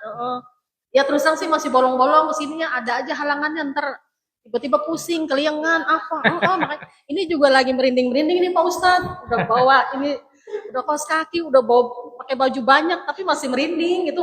Saya paksain aja lah, saya bilang. Tadi diantar suami kecapean, enggak. Sama temen nih, alhamdulillah sama temen jadi bisa kesini. Berapa bulan saya bolong, 2 bulan ini baru bisa kesini lagi dan saya rasain banyak banget manfaatnya dan ilmunya banyak banget ya Allah. Saya baru tahu nih Pak Ustadz. Saya juga bengong, maksudnya ya Allah saya baru tahu ilmunya gitu ya. Mungkin saya juga ada rasa sombong, merasa ujub, ria. Ya penyakit yang jelek-jelek lah Pak Ustadz gitu. Dan saya mungkin baru sadar kali ya Bu, apa gimana saya nggak tahu juga. Iya mungkin apa saya baru sadar apa gimana. Alhamdulillah berhidayah dari Allah ini. Mohon doanya nih Pak Ustadz dan seluruh jamaah di sini. Biar kita doakan Bapak Ibu ya, Bu Mamai semoga biar sembuh diangkat. Semua biar diangkat penyakitnya. Amin. Ya soal gelisah cemas masih, cuman udah mulai berkurang ya kan. Kata Pak Ustadz butuh proses, nggak bisa langsung gitu. Oke. Ya, Terima kasih. Ya, jazakallahu khair. Waalaikumsalam warahmatullahi wabarakatuh. Ya, Bapak Ibu dapat kata kunci nggak tadi? Dosis itu penting ini. Ada 3 syarat ini. Jadi Bapak Ibu ada sebuah pemahaman juga nih bagi bahkan dari jamaah TQ bilang begini, Ustaz ternyata katanya kalau saya kena sihir saya nggak pikirin sihirnya nggak bekerja katanya gitu. Ya, Bapak Ibu itu jinnya bilang terima kasih kalau kita nggak mikirin. Jadi Bapak Ibu, keberadaan jin dalam tubuh kita itu kita mau percaya nggak percaya dia akan bekerja. Semakin Bapak Ibu nggak percaya, maka Bapak Ibu tidak akan mengantisipasi. Padahal sudah dikasih guidance sama Allah. Inna kada syaitani kana doi, gangguan setan itu lemah. Pun kalau sihir, wala yuflihu sakhiru haitsu ata. Gangguan sihir itu kata Allah tidak akan menang mau pakai gaya apapun. Tetapi ketika kita nggak pernah mengobatinya, mengatasinya, berusaha menghilangkan, membacakan ayat-ayat Quran, maka dia akan betah terus di tubuh kita. Bahkan dia terima kasih sama Bapak Ibu. Maka memang benar, ini banyak sekali ya apa yang bilang saya pengen berangkat tapi tiba-tiba mules. Mau berangkat bawa ini malas segala macam. Kenapa? Karena jin itu semakin Bapak Ibu terus diterapi, semakin Bapak Ibu ya semakin dia akan terus tersiksa dengan terapi itu. Kayak maling digebukin. Kalau digebukinnya lagi baru 2 minggu lagi, ya sehat lagi dia. Dia bikin makar baru lagi gitu. Maka perhatikanlah dosis. Ya. Jadi nikmatin aja. Kan saya sudah share di grup ya, bacaan ayat terapi Quran. Itu rutin aja dibacain. Kalau perlu seminggu sekali Bapak Ibu. Misalkan setiap malam apa? Malam minggu. Daripada nongkrong di jalanan, mendingan Bapak Ibu kumpulin ya sekeluarga baca itu yang kenceng. Baca, tiupin ke air, terus diminum, digosokin badannya semuanya. Itu insya Allah bekerja Bapak Ibu. Saya ada top kisah ya, maksudnya ini yang paling lama, 8 bulan. Ibu ini keluhannya anak gadisnya, bukan anak gadis. Anaknya sudah nikah, terus dipelet sama orang, dikerjain, dibawa kabur sama orang lain. 10 hari kemudian dibalikin, lalu mabok dia. Minta cerai sama suaminya. Ibu ini sedih dengan perilaku putrinya ini. Mau diruqyah nggak mau anaknya. Emang saya ada jinnya katanya gitu. Ya. Maka ibu itulah akhirnya yang diterapi. Ini pembelajaran ya, kalau kita punya saudara, punya keluarga yang nggak mau diterapi, padahal dia ada gangguan jinnya, maka bisa diterapi yang satu chemistry, yang dekat. Nah ibu ini dekat dengan anak gadisnya ini. Maka ibunya lah yang bacain. Itu Masya Allah, setiap hari dia sebelum subuh dia baca itu, pembatal sihir, ayat-ayat teks itu. 8 bulan, ada yang tahan di sini 8 bulan baca setiap hari. Ya, dia 8 bulan. Tapi Masya Allah sekarang ya anaknya itu sudah tobat, mau diteki, sekarang sudah punya anak. Padahal dia usia 36 atau 38 tahun tuh anaknya itu. Ya, sudah nikah bertahun-tahun belum punya keturunan, akhirnya dikasih karunia anak sekarang bahkan. Ya. Jadi bersyukur sekali dia. Berapa lama Bu? 8 bulan. Ya, semoga ini menjadi inspirasi bagi kita bahwa sesungguhnya Quran itu adalah mukjizat paling agung. Nah terakhir Bapak Ibu, bagaimana dong solusinya?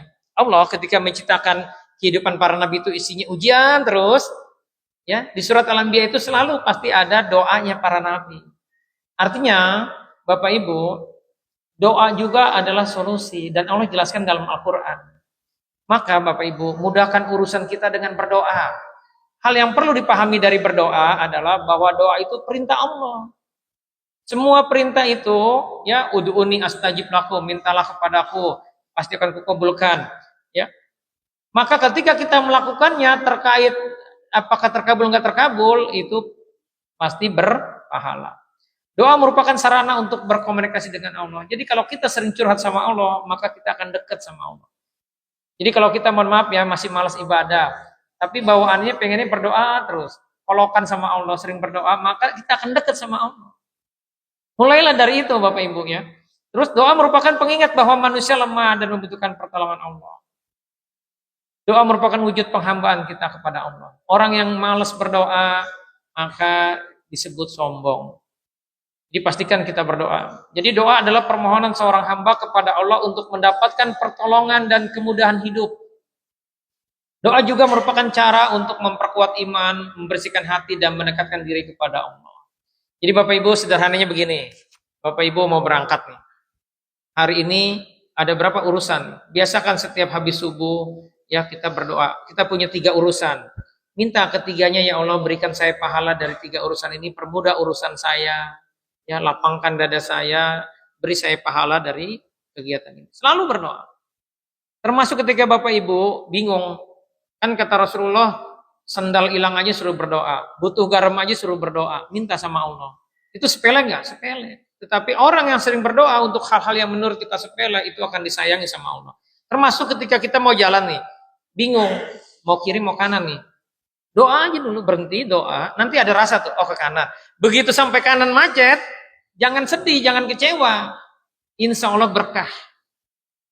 Jadi, kalau pengen hidup ini mudah, pengen hidup ini berkah, ya, perbanyaklah berdoa, selalu berdoa. Dan Allah sekali lagi senang dengan hamba-hambanya yang selalu minta sama Allah. Artinya dia yakin. Dan doa yang paling Allah inginkan dari kita apa? Mohon ampun. Jadi 3 hal penyebab kenapa orang itu bermasalah, ini kata kuncinya. Karena belum paham tujuan hidup untuk ibadah, akhirnya dia riya, ya, berharap pujian orang, kebahagiaannya diserahkan di mulut orang lain. Ya. Yang kedua, dia belum memahami bahwa hidup itu ada takdir dan ujian, bahwa hidup itu tidak kebetulan. Dan yang ketiga, bahwa hidup itu kita punya musuh. Ada musuh yang kerjanya 24 jam, pengen membelenggu kita. Waspadalah ya, pentingnya kita untuk mengevaluasi diri. Tapi Bapak Ibu, ya kita lanjutkan dengan praktek. Dibuka airnya. Kita awali dengan kita istighfari dosa-dosa kita. Ya. Jadi ada 3 syarat agar Quran itu bisa menjadi penyembuh dan solusi masalah. Yang pertama kita yakin dan diniatkan sebagai obat. Yang kedua kita istighfari dosa-dosa kita. Termasuk mohon maaf tadi Bu Rina sama Bu Mamai ceritanya masih bisa nangis ya tadi? Masih nangis. Ya semoga aja nangisnya bukan karena masih sedih gitu, tapi karena terharu. Ya. Sebab kalau itu ternyata masih menyimpan kesedihan, ini menjawab, jangan-jangan masih ada ruang yang nyaman di diri kita karena kita masih menyimpan kesedihan. Jangan pernah anggap sepele luka batin. Evaluasi. Bapak Ibu ini kan rata-rata yang hadir senior nih, pasti udah punya anak gadis di rumah ya. Hati-hati kalau punya anak gadis ternyata dia menyimpan kekecewaan dengan suami ibu. Dia menyimpan kekecewaan dengan ibu. Atau dia menyimpan kesedihan. Kemarin saya menterapi satu keluarga. Saya tanya sama anak gadisnya. Nyimpan kesedihan enggak? Ya. Dia cerita. Ayahnya ini guru matematika dan dia lemah matematika. Dia pernah ditegur sama ayahnya sendiri di ruang kelas, di depan kelas, dan itu waktu SD. Sekarang anak itu sudah usia 20-an. Dan saat cerita masih bisa nangis. Artinya apa? Anak ini menyimpan kesedihan terhadap peristiwa itu. Dan ketika saya tanya sama ayahnya sudah lupa kejadian. Tetapi anak itu ceritanya masih bisa nangis. Artinya dia menyimpan apa? Menyimpan kesedihan, kekecewaan dengan ayah. Dan ini bahaya. Dan dalam prakteknya Bapak Ibu, setelah saya gali, ini anak gadisnya kurang dekat dengan ayah. Jadi waspada Bapak Ibu ya. Evaluasi terus keluarga kita, diri kita. Jangan-jangan kita masih menyimpan kekecewaan, kesedihan atau dendam. Ini saya lihat banyak yang senior di sini. Ada yang sudah pensiun. Kan sobat pemikiran orang yang sudah pensiun adalah gimana nanti saya kan udah nggak punya gaji. Nanti masa depan saya seperti apa gitu. Itu sama aja bilang begini, Allah itu nggak bisa diandelin, Allah itu tidur. Kita kan udah pensiun begitu kira-kira. Ya, Bapak Ibu bisa dipahami ini, ya. Nah, sekarang yang Bapak Ibu saya persilakan untuk istighfar ini masa-masa apa dosa-dosa masa lalunya, perilaku masa lalunya disifari supaya kita bisa maksimalkan terapi kali ini. Jadi Bapak Ibu, ya. Hal yang menyebabkan jin itu bisa bertahan di tubuh kita adalah dosa yang belum diistighfari. Jadi jangan terlalu kagum dengan diri kita. Kita itu manusia, pasti punya kelalaian. Disetting begitu sama Allah. Maka tugas kita adalah senantiasa taubat. Dan taubat ini amalan yang diminta sama Allah. Amalan yaumi. Kapan kita sebaiknya taubat? Setiap menjelang waktu subuh, waktu sahur. Walaupun setiap saat kita disuruh istighfar, Rasulullah dijamin masuk surga langsung. Tetapi Rasulullah kita tahu berapa kali Pak sehari? Rasulullah dia beristighfar minimal 100 kali. Jadi cara mudah kita untuk hidup ini supaya mudah, pertama kita berdoa, yang kedua perbanyak istighfar, perbanyak taubat, dan taubat itu harus memenuhi 2 kriteria. Itiraf, diakui dosanya. Banyak kita tahu dosa tapi nggak ngaku. Ibu-ibu dibilang cerewet sama suami. Ngomong begini. Iya sih, tapi itu namanya ngeyel, nangkis. Banyak pasien saya begitu. Kadang-kadang nangkisnya halus. Ya. Jadi kalau masih ucapin kalimat tapi, ya atau iya sih, ya masih nangkis, masih ngeyel, itu namanya belum ngaku, belum itiraf, belum terpenuhi. Yang kedua yang harus dipenuhi adalah nadam, nyesel. Apa ciri orang nyesel? Nangis dengan dosa. Maka pastikan kita kalau berdoa itu bisa nangis. Saya mah orangnya nggak bisa nangis. Itu tanda hati kita keras, Bapak Ibu. Demi Allah, kalau kita dalam sebulan ini, kita evaluasi sebulan ya, masih belum bisa nangis terhadap dosa kita, itu tanda hati kita keras.